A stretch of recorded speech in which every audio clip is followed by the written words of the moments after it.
tertib terkait dengan hukum waris perdata, termasuk pembagian waris, terutama di lingkungan keluarga kita. Ini harus kita bisa dan juga tahu terkait dengan pembagian waris. Hukum waris perdata pertama, ketentuan hukum yang mengatur peralihan harta kekayaan serta akibat-akibatnya. Yang kedua, prinsip pewarisan, hanya hak dan kewajiban dalam lapangan hukum kekayaan yang dapat diwariskan. Jadi secara legal formal yang mempunyai hak untuk diwariskan itu hanya harta kekayaan. Bagaimana dengan perkumpulan? Itu tidak termasuk dengan pembagian waris karena berkaitan dengan harta kekayaan. Pengecualian hak untuk menyangkal keabsahan anak sah di bidang hukum keluarga, dalam arti anak tersebut bisa menjadi ahli waris dengan catatan diapisah. Maka anak itu ada dua opsi. Yang pertama anak sah, yang kedua anak luar kawin. Anak luar kawin ada dua, anak luar kawin yang diapisah, ada anak luar kawin yang tidak diapisah. Seperti itu. Kemudian penetapan hukum dan pengaturan. Buku kedua KUH Perdata pasal 528 dan pasal 584. Secara perspektif pembagian waris ini kita harus paham dengan pasal 830.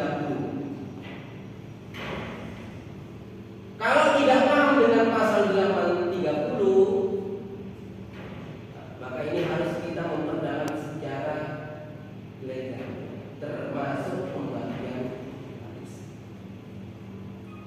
Di dalam subjeknya pembagian waris ini ada pewaris, ada ahli waris.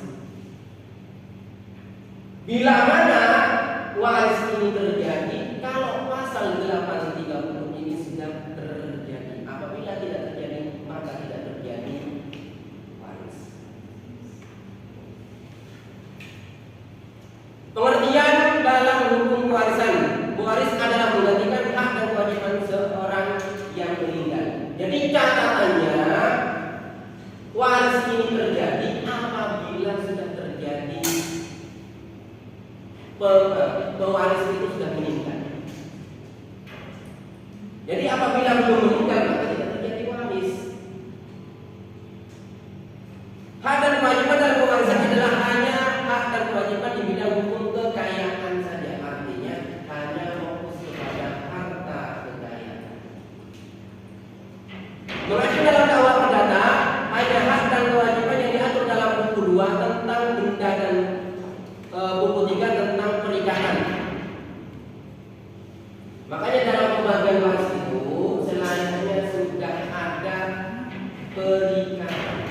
Jadi ada peristiwa hukum, ada peristiwa hukum, ada kejadian. Kapan peristiwa hukum itu? Peristiwa hukum itu terjadi apabila si pemberi waris ini sudah meninggal. Kapan terjadinya perbuatan hukum? Kalau ahli waris ini mau balik nama ke ahli waris, ini namanya perbuatan hukum. Kalau peristiwa hukum secara otomatis, kalau bapaknya sudah meninggal, maka sudah terjadi secara otomatis pembagiannya masing-masing. Walaupun belum ada kesepakatan bagian saya ini berapa. Tapi bila mana tergantung ahli waris, tapi secara perdata diatur secara maksimal, tidak membedakan antara laki-laki dan perempuan. Jadi pembagiannya itu sama rata. Beda dengan KHI. Kalau KHI itu memandang secara sudut pandangnya adalah lebih banyak itu laki-laki daripada perempuan. Seperti itu. Hak dan kewajiban yang diatur dalam buku 1 tentang orang tidak dapat diwariskan. Ada hal-hal yang dikecualikan. Siapa yang tidak mendapat hak-hak waris? 1. Ahli waris yang mempunyai etikat tidak baik, ini masuk dalam kategori. Ada niatan membunuh, racun, misal foya-foya, sehingga dihapus di dalam pembagian waris. Selanjutnya, ada kewajiban di dalam hukum kekayaan yang tidak dapat diwariskan, yaitu hak dan kewajiban yang timbul dari keanggotaan atau suatu perkumpulan. Nah, ini yang saya sampaikan tadi. Jadi pembagian waris itu hanya terpacu kepada harta kekayaan, tapi bukan berarti keanggotaan. Saya buat perkumpulan ahli warisnya kalian, tapi perkumpulan nanti tidak bisa dibagi-bagi. Perkumpulan pencaksilat tidak bisa.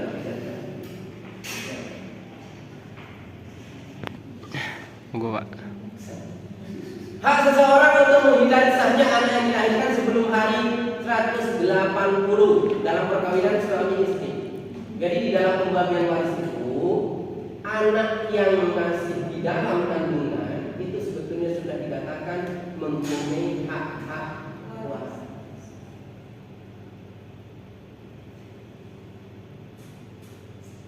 Pada hakikatnya, hak dan kewajiban yang mengalir dari moral dan sopan santun tidak dapat diwariskan. Contoh, etika, moralitas itu tidak bisa diwariskan.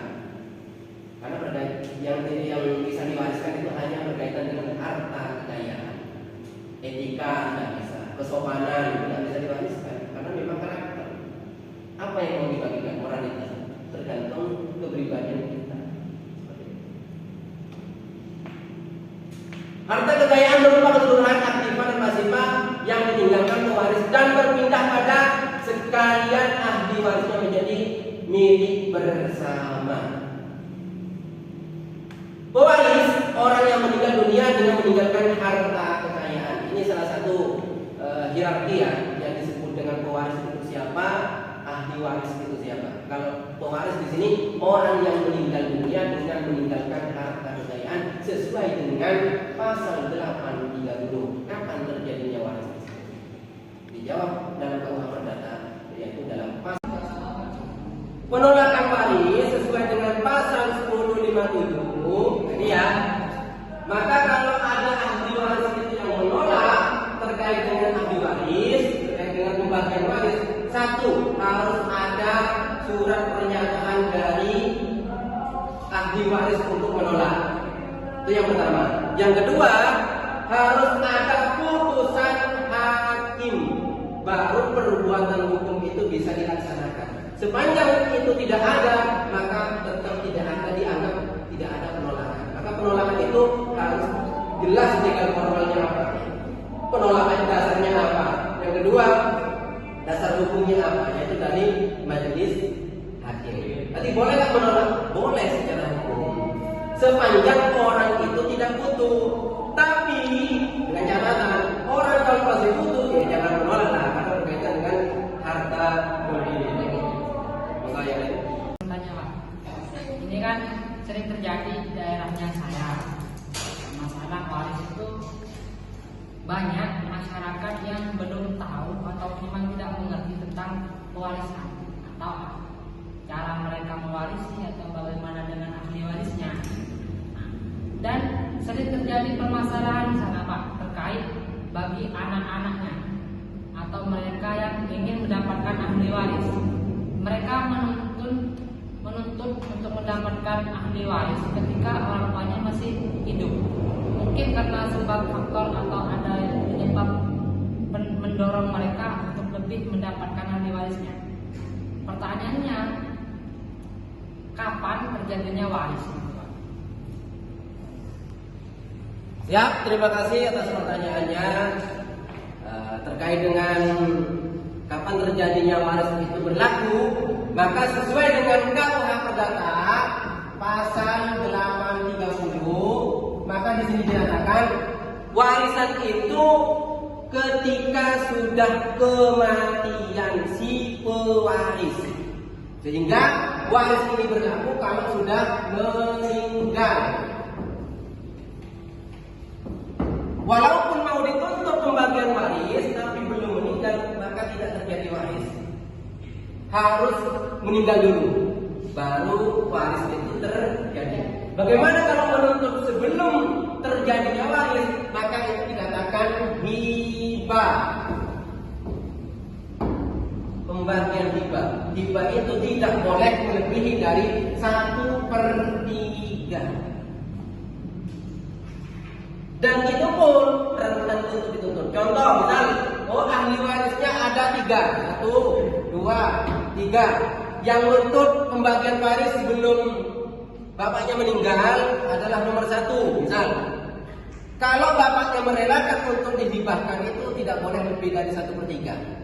Kalau lebih dari 1/3 maka tidak boleh pembagian hibah tersebut. Tapi ini rentan masalah. Kalau ini diberikan hibah terus kemudian yang 2 dan 3 ini jatuh miskin, maka ada pembatalan hibah. Sehingga kapan terjadinya waris? Kalau menurut jawaban dalam KUH Perdata, terjadinya waris itu sesuai dengan pasal 830 karena kematian. Kalau sudah meninggal maka terjadi waris. Jadi ada peristiwa, kalau sudah meninggal ada peristiwa hukum, ada perbuatan hukum. Jadi dalam pembagian waris itu ada peristiwa hukum, ada pembagian, ada perbuatan hukum. Jadi yang peristiwa hukum itu secara otomatis 2 dan 3 ini mendapatkan hak waris secara otomatis. Tapi kalau dalam perbuatan hukumnya maka dibuatkan APHB, akta pembagian hak bersama. Itu saja. Barangkali ada yang lain? Sesuai dengan yang Bapak terangkan tadi, bahwasanya pembagian warisan dalam KUH Perdata itu dibedakan dalam golongan-golongan, yang dimana golongan 1 terdiri dari istri dan anak. Pertanyaan saya adalah bagaimana pembagian warisan atau harta waris yang dimana ahli warisnya itu terdiri dari 1 orang istri atau suami yang masih hidup dan 2 orang anak, dan saat selama pernikahan atau bahkan sebelum pernikahan itu ada perjanjian pembagian harta bersama. Terima kasih. Oke, sesuai dengan jawabannya, sesuai dengan pertanyaannya Hendra tadi, bagaimana pembagian waris kalau ahli warisnya ada 2, sehingga ahli waris itu menuntut pembagian waris. Maka kalau seperti ini dibuatkan surat pernyataan waris untuk perbuatan hukumnya, perbuatan hukumnya. Contoh misal tanahnya luasnya 5.000. Terus kemudian mau dibagi 2, ahli waris yang pertama dengan ahli waris yang kedua, yaitu ini istri, ini anak.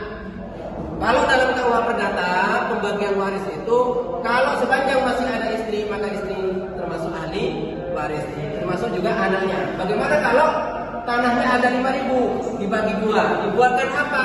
APHB, akta pembagian hak bersama. Di dalam perbuatan hukumnya ketika dibuat APHB maka dilihat NJOP-nya. NJOP-nya berapa di SPPT? Misal 20.000. Maka APHB-nya 2.500 kali 20.000 sama dengan 50 juta. Yang 50 juta 50 juta kali 2,5%. Ya. Berapa PPh-nya? Sama dengan PPh. Jadi, mohon izin Bapak bertanya, di dalam pasal 111 surat pernyataan waris, pertanyaan saya bagaimana ketentuan Permen nomor 16 tahun 2001 terkait pasal 111? Terima kasih pertanyaannya terkait dengan implementasi terkait dengan pasal 111 Permen nomor 16 tahun 2021, yaitu terkait dengan pembagian waris ya pasal tersebut. Dimana kalau ada pembagian waris tersebut kalau masih atas nama mbah yang tidak bersertifikat, satu harus dinyatakan dalam surat pernyataan waris, ditandatangani desa, ditandatangani camat. Biasanya kalau dalam permen itu hanya cukup ditandatangani desa. Yang kedua, ada putusan majelis hakim, yaitu dengan penetapan waris. Maka kita mengajukan selayaknya kalau ada hal-hal seperti itu, mengajukan ke pengadilan agama, yaitu penetapan waris untuk pembagian waris tersebut. Jadi implementasi tersebut untuk melaksanakan pembagian waris tersebut, satu harus ada surat pernyataan ahli waris. Yang kedua, ada putusan pengadilan yang menyatakan pembagian waris tersebut. Itu saja jawaban dari saya. Apa yang lain? Izin bertanya Bapak, bagaimana jika ada sengketa waris di dalam ahli waris? Bagaimana penyelesaian sengketa tersebut, Pak? Itu. Ini pertanyaan terakhir terkait dengan sengketa waris. Maka alternatifnya ada dua. Satu, bisa diselesaikan dengan non litigasi. Yang kedua, bisa diselesaikan dengan litigasi. Tapi catatan, penyelesaian litigasi kalau sudah tidak ada opsi lagi. Dengan catatan lain, ini alternatif terakhir, karena ini antara rugi dan menang, antara kalah dan menang. Kalau yang litigasi, yang paling penting adalah mengupayakan upaya yaitu litigasi dengan catatan apa? Negosiasi para keluarga, mediasi keluarga, yaitu melalui satu perangkat desa, pemerintah desa. Kalau pemerintah desa tidak bisa, boleh mediator yang lain, itu boleh. Tapi saran saya, kalau ketika terjadi sengketa waris, dia tidak berkepanjangan, harus melalui litigasinya. Pertama, efisiensi, seperti yang disampaikan oleh Pak Prabowo, yaitu efisiensi anggaran. Itu, maka bisa negosiasi antara keluarga, kumpulkan para keluarga. Kalau di dalam perkumpulan itu ada ketidakcakapan, artinya ada ketidaksetujuan, satu kali, dua kali, luluhkan mereka dulu. Kalau tidak ada kesepakatan, boleh melalui litigasi. Tapi kalau melalui litigasi, ini peran pentingnya para ahli waris itu, pertama, terkait dengan anggarannya juga mahal. Pasti ketika ada yang menang, ada yang kalah, ini sama-sama merasa dirugikan. Kalau menurut saya, selesaikan non litigasi. Jadi ada dua penyelesaiannya, bisa non litigasi, bisa litigasi. Tapi upaya paling penting adalah non litigasinya. Itu saja jawaban saya. Terima kasih. Oke anak-anak, biar kalian lebih semangat pembelajarannya, maka saya mohon kepada kalian itu belajar terus belajar sampai cita-cita seperti Bapak Habibie. Setemennya di mana ada jalan, di situ pasti ada rombongan. Saja. Terima kasih. Assalamualaikum.